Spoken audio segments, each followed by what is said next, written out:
আজকেই নকল বম ফাটাইয়া সবাইরে ভয় পাওয়াই দিমু, তাড়াতাড়ি যাই। तेरा तो गेम बजाना पड़ेगा। এইটাই সময়, এখনই বোমটা ফাটাই দিই। আরে আমার কাছে তো ম্যাচ লাইট নেই, দাঁড়া আমি একটু ম্যাচ লাইটটা নিয়ে আসি। স্যার আমি একটু পানি খাইতে যাই। আচ্ছা যা, তাড়াতাড়ি আসি। ঠিক আছে স্যার। আরে এই তো সময়, এখন আমি নকল বোমের জায়গায় আসল বোমটা রাইখা দেই। আরে শাহরুখ, তুই সবসময় আমার মাইর খাওয়াস না, আজকে তোর আসল বোম ফাটাইয়া মজা দেখাম। তাড়াতাড়ি যাই, নাহলে চলে আসবে। দেখ আমি নাকি বিড়ি খাই, আমি মেসেজ আনছি বাজি ফাটানোর জন্য। তাড়াতাড়ি বোমটা বাই করে আর ফাটাই দিই ভাই, আজকে তো মজা হবে সেই লেভেলের। স্যার বাইরে থেকে কে জানি বোম ফিকছে। আরে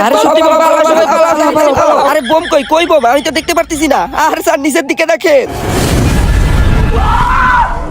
আরে কেউ তো এই বোমটারে বাইরে ফেলো, আমাদের ভয় লাগতেছে। স্যার আপনি কোনো টেনশন করিয়েন না, আমি বোমটা ফেলাবো। শাহরুখ যাইস না, বোম ফাটলে ক্ষতি হইতে পারে। তোমরা বলো, তোমরা কি সারাদিন মোবাইলে গেম খেলতে ভালোবাসো, নাকি আমার মতো পরিবারের সাথে সময় কাটাতে ভালোবাসো? তোমরা যারা পরিবারের সাথে সময় কাটাতে ভালোবাসো, তারা ভিডিওটা লাইক করে চ্যানেলটা সাবস্ক্রাইব করে দিও। আর যারা ভিডিওটা লাইক করে চ্যানেলটা সাবস্ক্রাইব করবে না, আমি বুঝবো তারা সারাদিন গেম খেলতে ভালোবাসে। দাঁত আমার নাকি বোমে ক্ষতি হবে, এই তো আমি হাতে নিলাম।